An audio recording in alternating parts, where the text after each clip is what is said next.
Hey everybody, welcome back to the Pull Up Tre podcast. That's right, it's not even Tre introducing it. I know that's been the case the past couple times, but I've taken it back, the introduction as it were. I am Samson Folk. I'm here with, of course, Trevon Heath. Many of you know him as Tre, and we like to talk about basketball. Most importantly, the Raptors and the league at large. Tre, how the hell you doing, man? I'm doing good. I'm a year older today, so it's always cool. You've had a really good week, blowing up and stuff. Big article, Hey, little man. little plug here and there. That's actually, yeah, that's I completely forgot in my Mhm. hardly awakened stupor. It's your birthday, man. We're doing a birthday podcast. Yes, sir. There's that famous tweet that's like all the men you put on this earth to build houses are, recording podcasts or something like that. Did you ever think you'd record a podcast on your birthday? I didn't, I didn't either, but I to be honest, I can't build a house either. So like, podcasting is probably a better option. Well, you're like the modern man. I'm a Exactly. bit antiquated. I come from Yokelville. I build homes and stuff like that in my downtime. You're like, fast paced in the city, making moves. Is that accurate? Yeah. I don't know about making moves, but modern. That was a trap. Speaking of making moves, by the way, the Pulp Trade podcast has a sponsor, Queensway Automotive Group. And so the big thing here is that they wanted to sponsor people within the GTA. Why? Because they are located within the GTA from Mississauga to Ajax up to Georgetown. They have locations everywhere. They have over 150 used cars from 10K to 250K. And basically, they just want to help people with vehicles. If you need to get out of a lease, get into one, if you need to purchase a car, you need help with work on your car, whatever you need as far as that goes, Queensway Automotive Group, they sponsor the podcast. Thank you for doing so. And if anybody wants to help out or is interested in that at all, we have a code in the bio. You can click that. And if you ever need help with anything as far as cars go, getting into one, getting out of one, whatever that looks like, Queensway Automotive Group, something to consider. And yes, the link is in the bio. Feel free to click it. Helps the show, helps the sponsor, all that good stuff. Speaking of driving, Tre, we are here to talk about Pascal Siakam. I'll give you the numbers right off the bat. If I told you that in the first 27 games of the season, he was driving about 17 times per game, and well, not about, he was driving 17 times per game Yeah. on average and scoring 10.4 points on those drives. Does that sound like a good, healthy number to you? Very healthy. It's towards the top of the league. So Yeah, it was really great. It was a massive part of his offense, and one of the and also on top of that, we're looking at a guy who was responsible for 70% of his own looks at the rim. mhm. Huge number, that's what you love to see. Why do we love to see that? Well, it's dependable. It's something that anybody who's analyzing basketball, you track this stuff. This is what you want to see. Why is dependable rim looks important? Because you want to get to the rim and you can't control for when people will pass you into the rim. It's just less dependable for an offense. And in the 33 games since, Pascal's drives per game are closer to 10. They're at about 11. His points per game off of drives is closer to 6, and the amount of unassisted baskets he gets at the rim in the time since then is 42%. So basically, what's happened is Pascal, to start the season, the first half, was a guy who could get to the rim all the time for his own offense. And since then, since January 2nd, to be exact, that just hasn't been the case at all. Why do you think this is? Because this is a significant drop off. Yeah. I think like obviously like the biggest like overlay is the minutes. Like you saw something similar with Fred, where you were seeing like him reach like the apex of probably his skill and talent, and Pascal was probably there in that first stretch of the season. And obviously those minutes are very tasking, and the fact that majority of his buckets come unassisted, where he's facing a shell defense and having to actually create for himself, hit a mid-range shot often off the dribble is very taxing. And the defense that the Raptors also play in itself are very tasking as well for Pascal. So I would think that's the biggest factor as well. But I just wonder if defenses are just realizing like Fred VanVleet isn't shooting at a 40% clip that he was the season before. OG still some inconsistencies. So like teams are obviously selling out to stop him as well. So I think it's a factor of like the minutes as well as like we haven't shot as well as I think some of our shooters potentially like could possibly do. So when I think about that, the lack of shooting, I think that that more so intersects with the earlier season stuff. There's been a little bit of a renaissance as far as it goes with OG and especially Fred Yeah, lately. And when I think about Pascal not having the support of shooters, I do think about the earlier part of the season rather than now. I think there was a space in time probably between the middle of January and when Jakob got there, yeah, where Pascal, it was a couple things happening. The shooting was starting to trend in a positive direction, not for Pascal, but for the team. And Pascal was tailing off as far as his offensive production. Then Jakob joins the team. And this is something we can notice over, Pascal, the past however many games where he's scoring less than 15 points, right? You yeah, see a couple games like that, it hasn't gone that well. But we also see Jakob in there, improving the team immensely in a lot of ways, but also cramping the spacing. And this has made it so that teams get to bring a lot more attention to Pascal's counters. And one of Pascal's counters, and the thing that we've been seeing a lot lately, is post ups. He is at his best when he's electric, healthy, and on point when he is facing up because he's a really gifted athlete. He can beat guys in space. That hasn't been happening as often since he got injured, since, a certain part of the season. And we have Pascal going to post ups. The post ups are less tenable, less valuable with Jakob on the floor because the defensive line is just closer to him as a whole. And I'm really interested to see how Pascal counters the lack of spacing as far as his process. Because what's dictated a good or bad offensive game lately for Pascal has been his catch and shoot 3-pointer. Just last yeah, night, he hits 25 points, and it's because he hit three threes. None of them pull ups. This is all catch and shoot. In good games, it's like 4 for 8 from downtown, and it's hit or miss as far as his driving game. It did look better against the Thunder, but then again, he did have size advantage. yeah. Everybody did against the Thunder too. So I'm really interested to see how he kind of leans on his counters because they're not his strongest part of the game. When we think of like Jason Tatum, for example, who, man, his driving game is elite, like elite, elite, elite. Even for a guy who a lot of people complained went to the jump shot too often. But if the driving game gets taken away from Tatum for a day, a week, something like that, he can fall back on a pull up 3-pointer and it's like it's efficient basketball. He can also slide into like these drive and kick situations where he gets these really advantaged closeouts and everything like that. Pascal, what do you think? Like, what does that look like to you? Him trying to not necessarily emulate Tatum, but emulate a lot of the stars who he kind of occupies a similar space as in that regard. Yeah, I think for him, it's probably not like a pull up or catch and shoot three. That just as we've seen thousands of shots, that's just not going to be. If he shoots league average, like we're very happy with how he shot. For me, it's probably like his two dribble pull up from mid range. That's usually really effective, especially early in the season, where even when teams were shelling against him and they're putting a really long defender, he was able to hit that over people consistently, and that also opened up his driving game because they had to come a little closer to him. So I think that becoming more of a weapon is probably the most useful. And then with that, he can counter that with a quick dump off to Jakob, which is we've seen his hands are very good, and that will lead to like very easy points.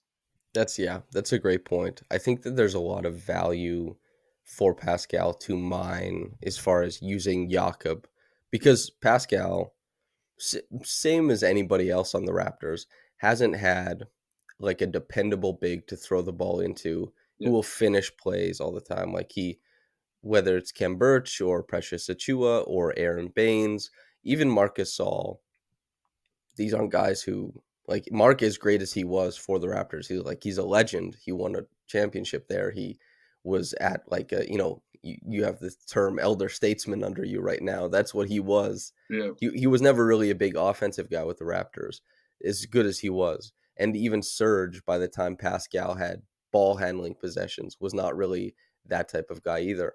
Pascal has to learn and get better equipped to play make to these styles of players like Jakob. That is something he has to get better at, and just playmaking in general. I think we've all seen Pascal. The playmaking is still good, yeah. obviously, well above average for his size, for his style, for his position, but he's made more mistakes as a playmaker over this past however many games than he was at the start of the season.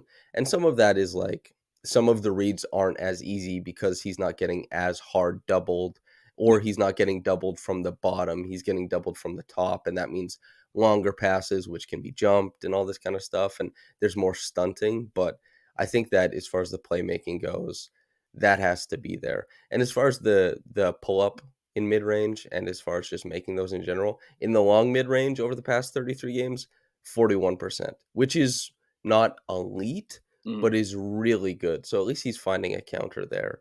It should be interesting to see how he finishes the season, because the team, the build of the team isn't really doing him any favors, Yeah. and he's also not in peak, I guess, physical shape right now is probably the best thing to say. Two guys who have really found their stride, though, Scottie and OG. I think a lot of people have enjoyed the past few games as far as, like, against the Lakers, they combined for 63. Just last night, they were great. OG's hitting every three that falls into his hands. Scottie is scoring at the rim. He's making great plays as a playmaker in the open floor. He's just done, and also his defense has looked better in a few of these games. What have you thought of the Raptors' young wing duo?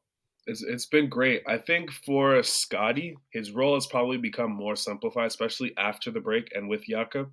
He's going to get the ball in transition. He's our point guard. He utilizes those possessions. And then also, you're seeing a lot of the stuff that probably won him Rookie of the Year. He's hitting his mid range shot a lot more often. He's able to counter that also with the post up. And when he's able to do those two things, he's a bit more dangerous. What you saw early in the year, he would get the ball probably high post, and the possession, the advantage would be him getting a post up and hopefully getting someone to crash in on him. But now he's able to utilize a fadeaway into that, straight line drives when the Raptors are playing a lot faster, and that's been helping him a lot more. And then just the fact that he's able to, like you saw, he loves a no look pass. He's able to hit Jakob with that quite often, and they've been very good together. With OG, obviously, like he was going to positively regress as like a shooter, and he's done that really well, especially like post wrist injury. I, Mhm. I think what's been great is that you're seeing some of the driving pop that he had earlier in the year. Like yesterday, he's able to have the balance to do a Euro step, which is a massive positive. Throughout the year, he was doing well, but then defenses finally realized like he's a force driving in the lane. So they clogged up Yeah. the lane and he was having trouble navigating and getting to the rim.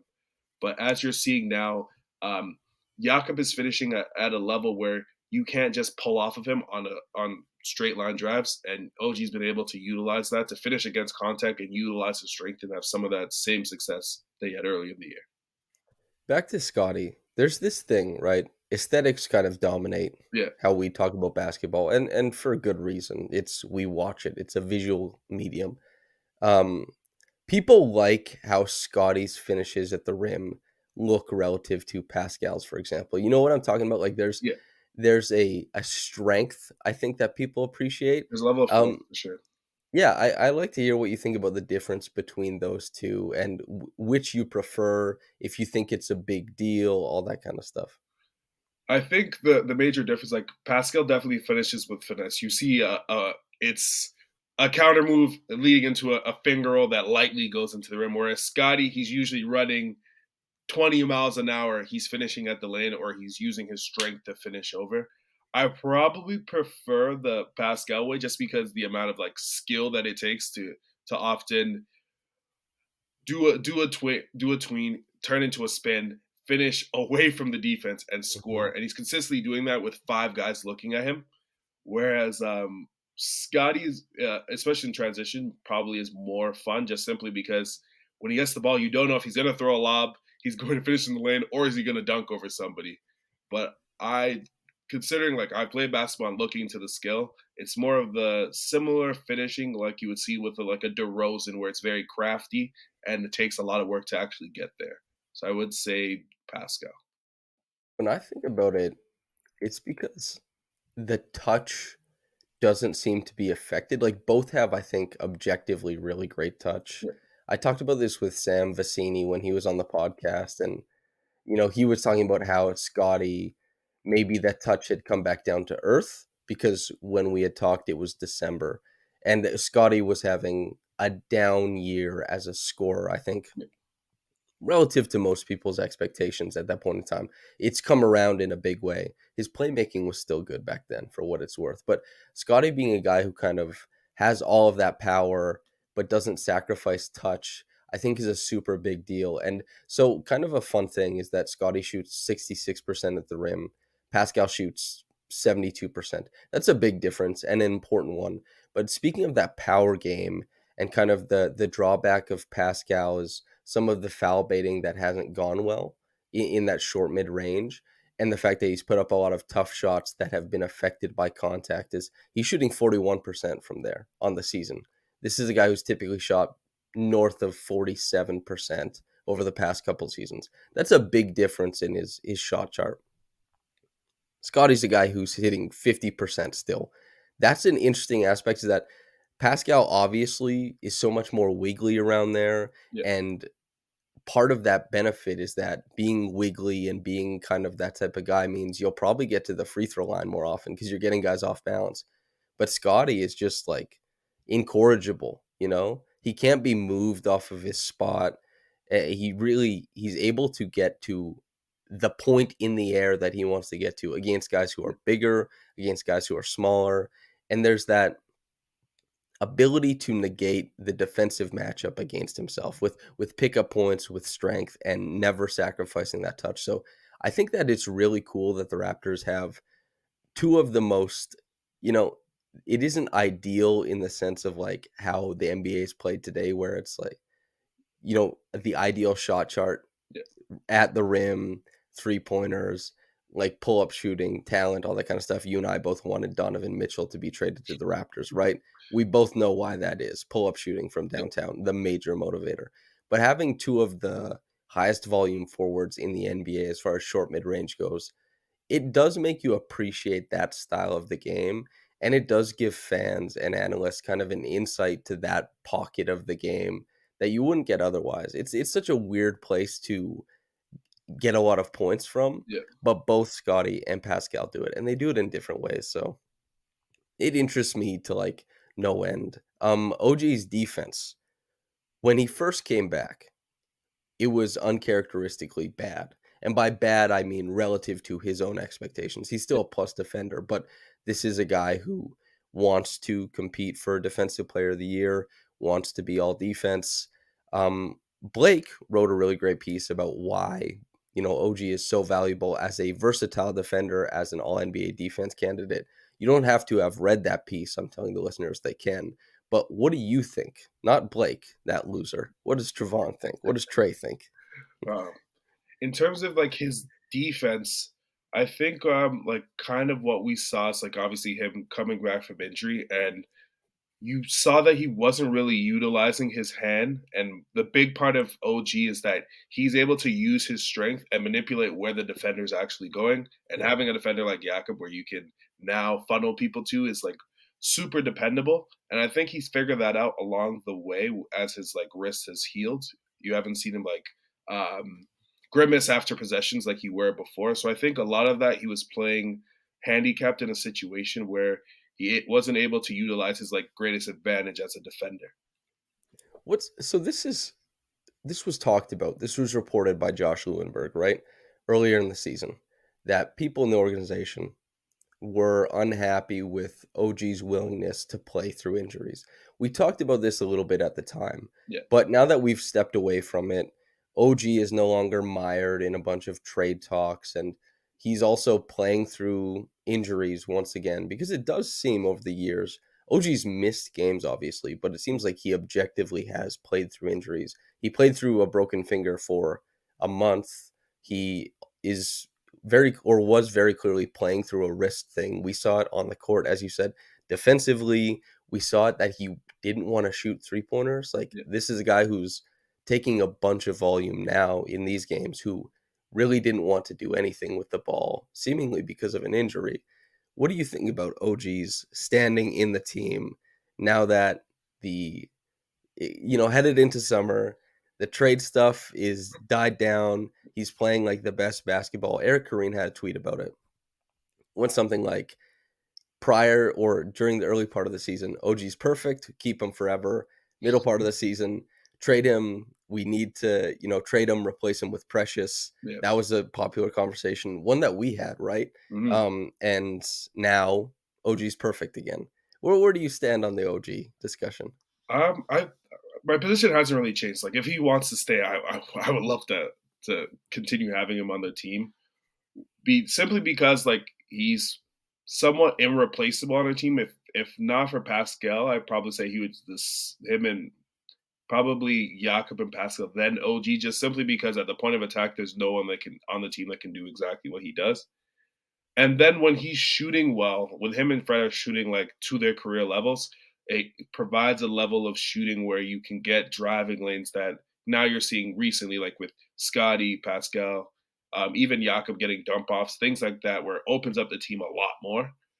Um, with OG, you probably put a cap on like where that ceiling is going to go. We've given it probably 2 or 3 years, and right now you can probably expect he's 18 point per game scorer.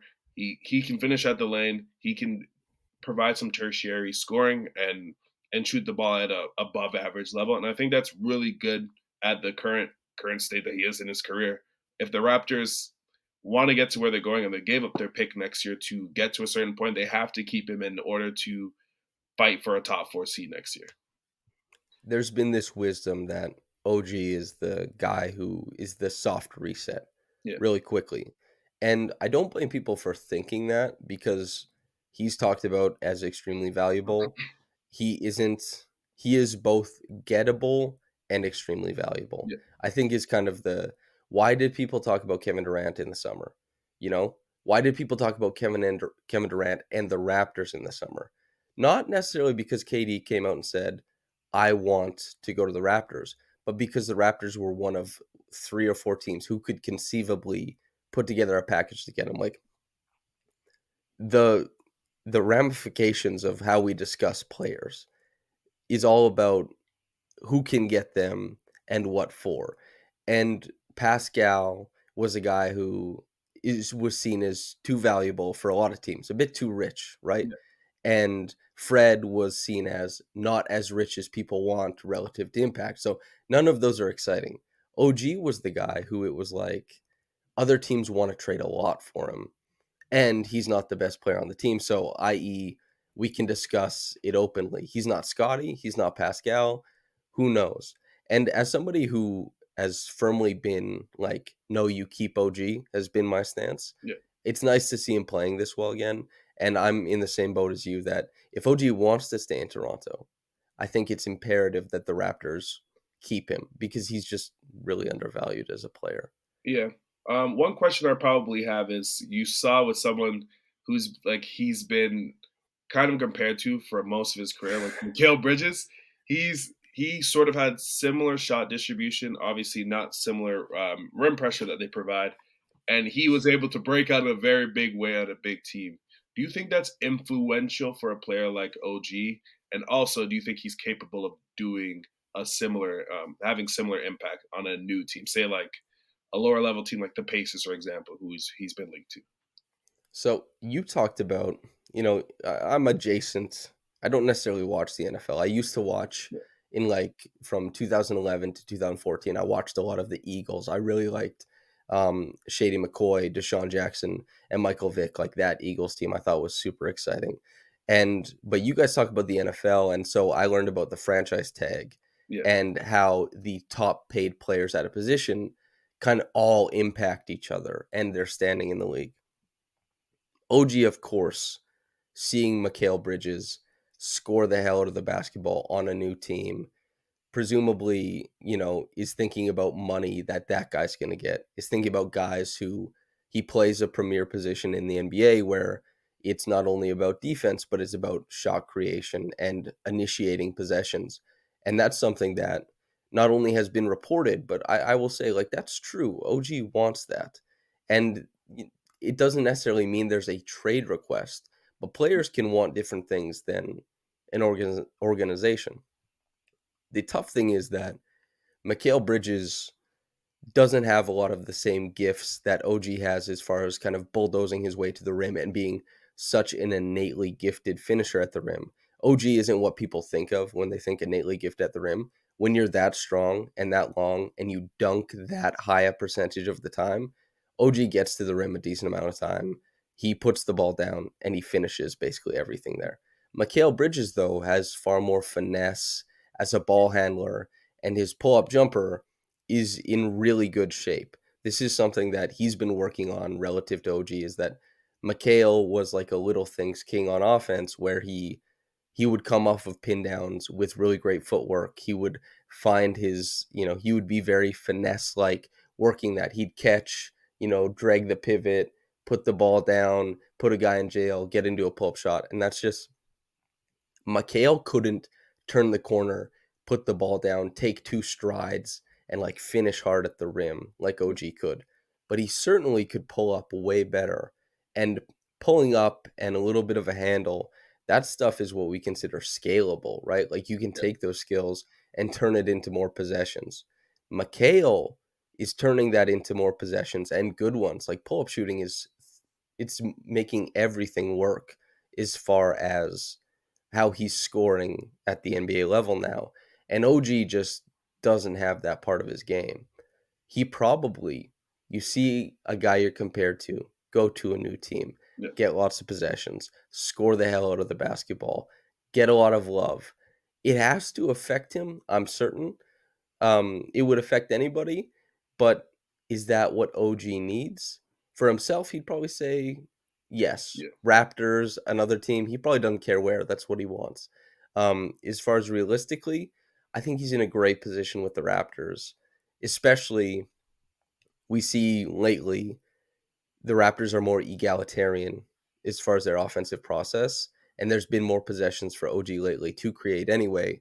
They'll have to, in the summer, sell OG, sell Pascal, sell Scottie, sell Fred, everybody on a new look offense that is more egalitarian. And maybe that's what saves the, not that it needs to be saved. This isn't hard-hitting reporting, Yeah. but maybe that's what kind of puts the relationship between OG, his expectations, and the offense in a better place, is how they kind of put everything back together in the offseason. But I don't know, man. It's complicated because it's players' expectations, organizational expectations, and then the whims of the market are not always congruent. In fact, they're often incongruent. But I like what are your thoughts?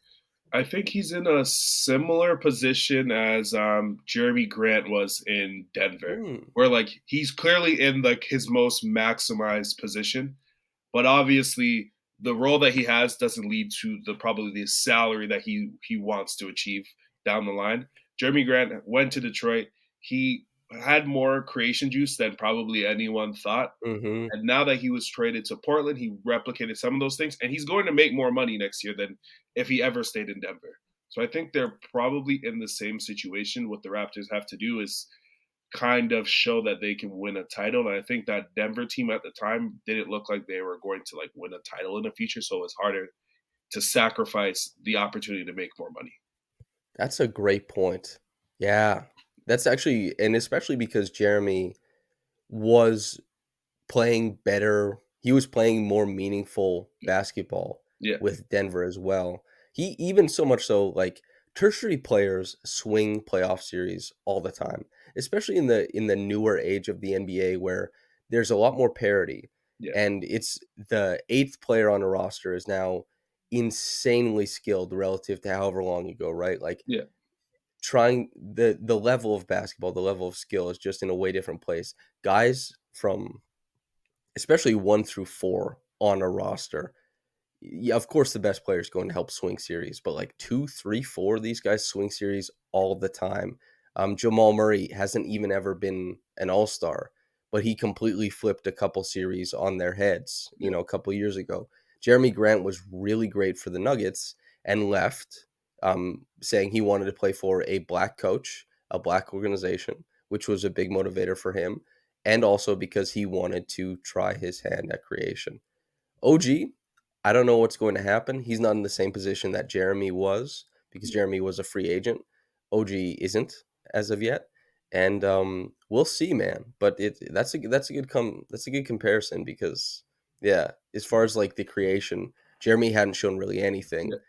and he was like a kind of like an early sexy all-star pick in his first year with Detroit. Mhm. Of course that never came to fruition, and he's in a similar position with Portland now as he was with Denver, I guess, but also as you said with more earning capability probably going forward. So yeah, that's good. I want to talk about a guy with more earning capability going forward. Fred. I He's been all-star level since Jakob came. I don't even think that's debatable. Yeah. He's just been so efficient. The playmaking has been so good. The shooting has come around. He is now, considering Pascal, we talked about at the start of the podcast, getting, falling off a little bit, well, between a little bit and a decent amount, right? Fred's pick and roll possessions have become the major engine of the Raptors offense. Thoughts on him, man? Because we talked a lot about Fred this season, and Yeah. not in slanderous terms or anything like Yeah. that, but certainly not in complimentary terms all the time. Yeah. I think what's the greatest part of, like, what's happened is that it's happening towards the later part of the season, and the huge concern with him is, like, the minutes that have bogged down towards the season. So the fact that he's peaking towards the end of the season bodes really well for a potential play-in run.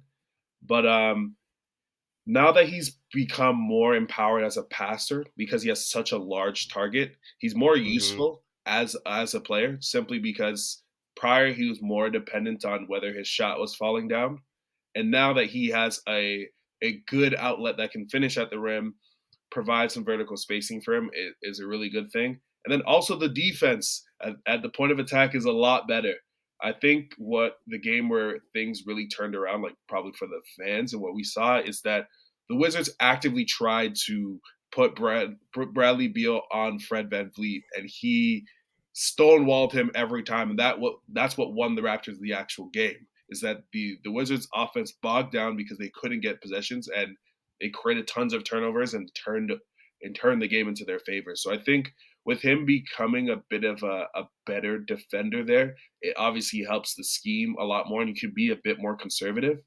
And although Shea did his thing and he's a massive star, the Raptors still made him work for it yesterday, and they put him in positions that he didn't want to be in, and he had to click out to shooters like Lou Dort, who necessarily isn't in a position to keep advantages in the same way that he is. So I think that's really good to see that he's probably become a playmaker that no one thought he could be, and with the shot coming back and the defense becoming at the bare minimum neutral to good, the Raptors are just a lot more dangerous, and they're going to win tons of minutes with their lineup.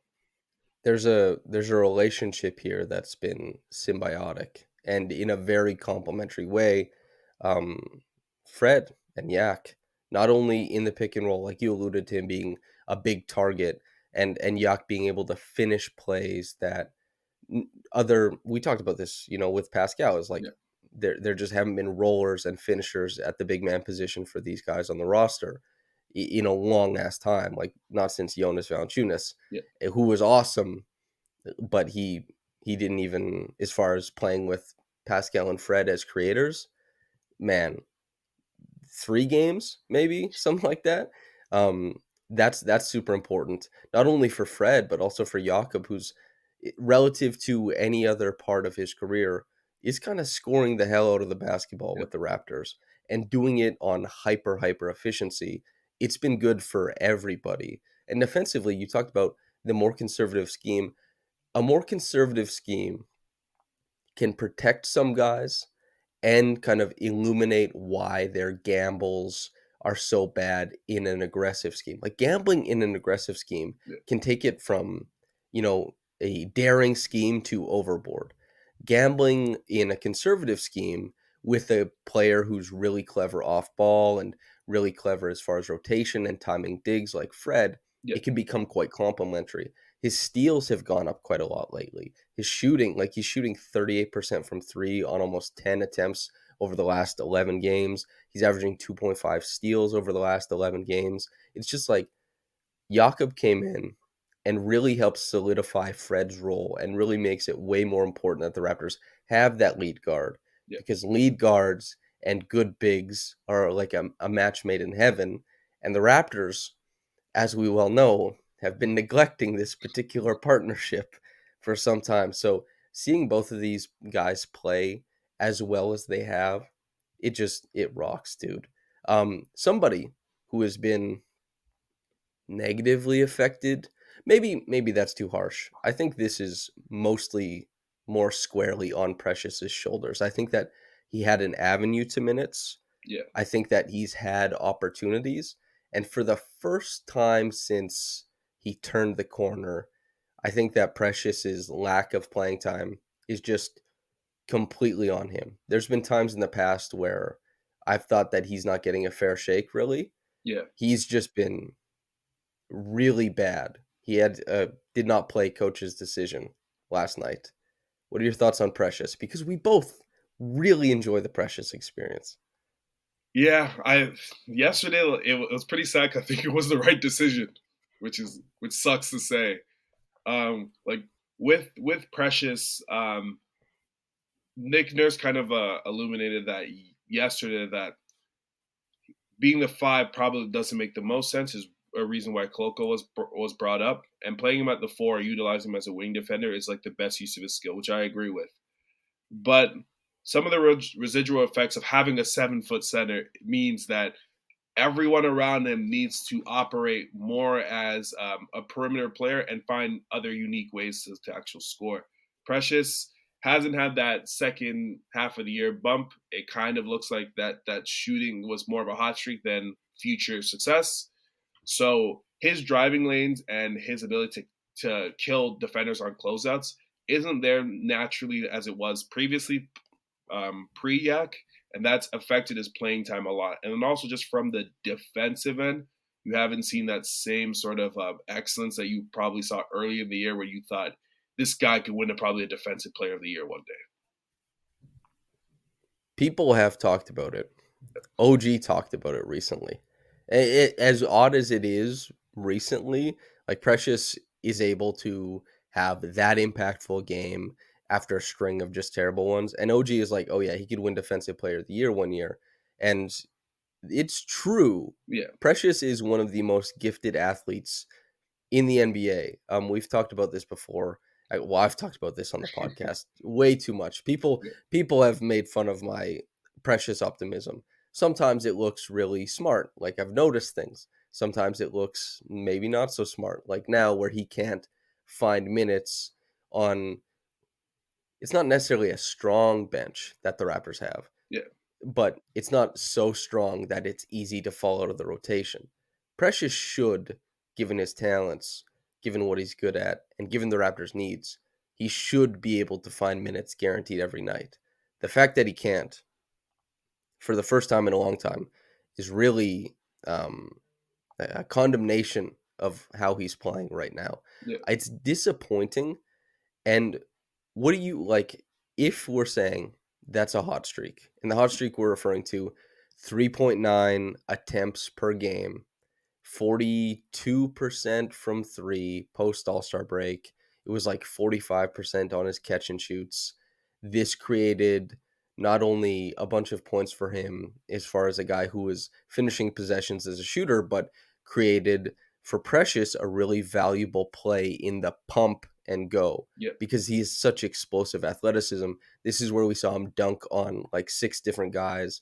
His touch at the rim improved when he was doing it at pace instead of like the pump fake yeah, trying to finish over guys at the rim like a big man. Playing more wing was really good for his career, especially offensively. But if that shot isn't there, None of this makes sense Yes. because he's not going to draw any of that, and he certainly doesn't have the finesse or guile to navigate those super tight and contested spaces. That's basically that's what stars do, and I don't blame Precious for not being able to do that, but I do blame Precious for a lack of care in making contact on screens, finding the pacing, and paying attention to what his teammates need as far as cutting, Yep. filling, all that kind of stuff goes. And then a lack of precision on defense too. Like it's just even when he was not playing good defense as far as like decision making last year, Yeah. he was so gifted he could find his way into value. This was also kind of like Chris Boucher, who length and tenacity can carry a lot of weight on that end. But not only is Precious making, I think, difficult to justify decisions and just flat out mistakes, but there's kind of a listlessness to his play right now. Yeah. So nothing's going right. A guy who just had a bunch of things go right though, Koloko. We talked about Koloko a decent amount at the start of the season. Yeah. I know you like Koloko. I like Koloko. He's had time in the G League, what like we wanted. We talked about. Mhm. He's come back. He's been pretty good. What do you make of the backup five in Toronto? I think with unfortunately, like it came at the risk of like Precious not really having a space on the team. The Raptors make more sense with having another true big as their backup, just simply because they don't have to gamble as much on possessions. Koloko provides some deterrence at the rim for defenders, although he's still figuring out his way through rotations. His ability to recover and provide rim protection is still plus value. And you kind of saw like with the Raptors having Pascal with a Boucher and Koloko with tons of length is going to lead to turnovers and a way for Pascal to operate with the bench and still have some value because you kind of saw that with one starter plus bench, the Raptors have kind of been losing a lot of those minutes, and that's simply because nobody else around them can do anything. With Boucher and Koloko, there's tons of length. Both of them are going to cut. They're going to crash the glass and create havoc there, which was very useful yesterday. And you're going to probably see that with a lot of teams just because it's such a funky lineup and it's very difficult for most teams to match up with. So I'm really happy with what Koloko was doing. Obviously, the big thing is him finishing possessions. That's one thing he's really struggled with, and one thing Precious is really good with. But if that comes along, and that will probably come along more next year with added strength, he's going to be very valuable and a big reason into heading into the play-in, and obviously next year, if the Raptors are going to have a productive bench and something that the team can rely on. I've been Koloko is a net rating god. Like the Raptors just win minutes with him on the floor. Yeah, A lot of that is related to early season noise. Like when I was looking into this, I was like, how the hell I people might remember I watched the defensive film with Koloko. I watched every pick and roll he defended for the first 2.5 months of the season. It was a lot. I've yeah, seen a lot of the guy's defense. I've talked to him specifically about it. I've watched him react to his own defense, the good and the bad. And he definitely understands the Raptors scheme, and he understands, similar to the way Jakob talks about it, that his inherent sensibilities or inclinations defensively kind of go against what the Raptors ask their bigs to do. They want you to step out pretty far. yeah, They want you to, and they want ball pressure from their bigs, and that's not necessarily inherent. But Koloko, I think, does a pretty good job of trying to catch up, and his length and willingness to try is such a benefit to the Raptors on that end. And when a guy wins minutes, despite it being noisy early on in the season where there was a weird streak of bad 3-point shooting when he was on the floor that wasn't necessarily tied to his impact, but still affects his net rating.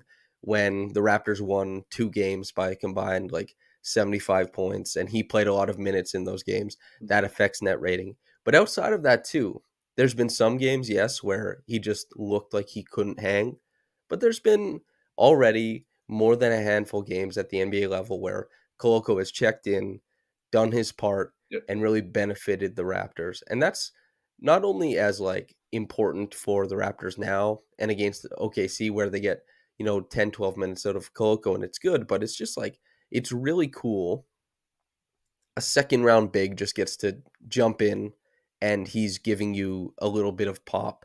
And, we've seen this out of guys like Xavier Tillman had this happen with the Grizzlies before falling out of the rotation. He wasn't able to kind of carve that out for a long time. Yeah, I think Koloko has the juice to stay, to get more contracts in the NBA.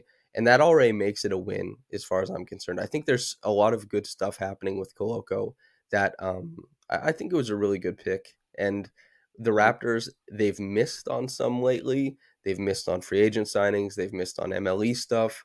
Hitting on a second rounder is really important, even though it was an early second rounder. So as far as Koloko goes, I'm glad it's on the way to being like a success story for the organization, but most importantly for him, obviously. Agreed. I think with him, just the his role makes just a lot of sense. What you kind of see with Precious is that he doesn't what he does well isn't a lot of the big man things. It isn't Hmm. having good timing on a cutting, so where you can dive into when Pascal is seeing two defenders. Um, he's a very good offensive rebounder, but turning an offensive rebound into a dunk, for example, and then obviously just the rim returns that he has. Um, Koloko was a pick that I wanted at around that range, so it's really good to see that he's showing early signs of being productive, and it isn't necessarily in the ways that you saw like with Delano, where a lot of that was transition and like how is that going to parlay into Yeah. a half court offense when we get into the playoffs. I can see Koloko playing 10 minutes into a playoff game right now and having a role and blocking two shots, and we're all of us saying, "Wow, that was positive. We won those minutes. Let's see what he can do it more next year." There's also kind of this is typically more fan casting, Yeah, fan conversations, but I'm gonna lean into it because people like that. Um, Learning from Pirtle, like that's a cool thing. I've yeah, talked about it on the podcast. Is Pirtle the use of his he gets sideways to find pacing as the roll man, and he uses his pivot perfectly. Basically, he gets another step out of the roll before putting the dribble down that most big men don't. And that messes up the timing of the help defense. It gets him closer in proximity to the rim so that his dribble is more powerful. It means that not only the low man but tags and stuff like that, it messes up everybody's timing. And he's such a good finisher at the rim. Like Koloko is long. If he gets all the way to the rim after he puts some muscle on that body, more muscle than is already there, obviously he's in great shape. We're a bunch of schlubs. yep. But he, for relative to the NBA, he'll put a little bit of weight on, I'm sure. But learning from Pirtle, I think, will be extremely beneficial for him too. So I know that's typically like, I talked to you about this. I can't remember when I sent it to the group chat, maybe in the early part of the year. Like that's the kind of stuff that I couldn't possibly know is going to be a benefit, but I'm just leaning towards optimism. And that's one of those things is like this guy will learn from this other guy. We have no idea if he will learn. I mean, we said that Thad was going to teach everybody to do X and Y. Has that happened? Who knows? But we said the Raptors on this little 5 game stand. We expected 3-2 or 4-1. Now, there was a swing game. I thought that Denver was the swing game Yeah. because we thought they were going to beat the Lakers. They didn't beat the Lakers, however, but they did beat Denver. They did beat OKC. Minnesota, Milwaukee left. Are the Raptors going 2-3, 3-2, or 4-1? I, I'm gonna stick to what I said. Three and two. Um, with Minnesota, I think it's a really good matchup for us, just simply because their best source of offense is Anthony Edwards, and he hasn't necessarily figured out the processing to attack a lot of the things that the Raptors do in terms of blitzing, showing hard, and finding a way to optimize like Rudy Gobert in a sense as a actual vertical threat. Mm-hmm. They have Mike Conley who can do that, but he doesn't do the same, put around the same amount of pressure on the defense or bend the defense nearly enough for I think the Raptors to really worry about him. I did say that about the Lakers and they lost, but but I think they're going to beat Minnesota. I just think with the Bucks, Giannis is just playing at such a high level where it would be probably their most impressive win of the season if they beat the Bucks, who are peaking at the right time of the year. So I'm excited to see that game too. The Bucks are 50-20, man. Yeah, Like that's who is it? Phil Jackson has that famous quote about like you're in the contender space if you win 40 games before you lose 20. yeah, It's like, man, what are you if you win 50 games before you lose 20? Like it's just yeah. the 71% winning percentage. They are Insane. dominating the league. And yeah, Giannis is making that late push for MVP, which I think is really interesting. That's an interesting conversation that we haven't touched, and I don't think we're interested in. No. I agree. I think that the Raptors are a good matchup for Minnesota, especially with Towns out. Yeah. I know everybody thinks the Raptors own Towns. I know that's maybe a storyline that fans don't get to invest in with him being injured, which is too bad. But yeah, I think a win against Minnesota and a loss on a back to back against Milwaukee in Yeah. Milwaukee.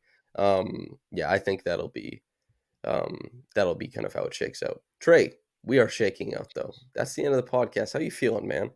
Good. Good start to the day. Happy birthday to Baker, who I know you had on your pod. We have the same birthday as well. So happy birthday to him. Twin 'em. Yeah. Yeah. Twins. Yeah. Let's get a happy if anybody wants to comment or whatever, either Trey on social media or in the comment section. Happy birthday, Trey and Baker, both of the fellows. Once again, a reminder: this podcast is sponsored, and we do thank the sponsor because it's nice to be, I guess, supported. Obviously, they're from the GTA.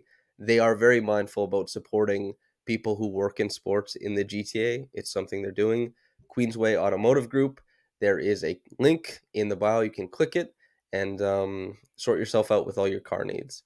Trey, thank you for sorting me out for all my podcast needs. It's been an absolute pleasure. Listener, thank you for tuning in. If you're listening to this on YouTube, like the video, subscribe. Make sure you go to raptorsrepublic.com, subscribe there. That's the most important one. And if you're listening on the podcast channel, thanks for tuning in with us. And whether you got into this in the morning or at night, have a blessed day and goodbye.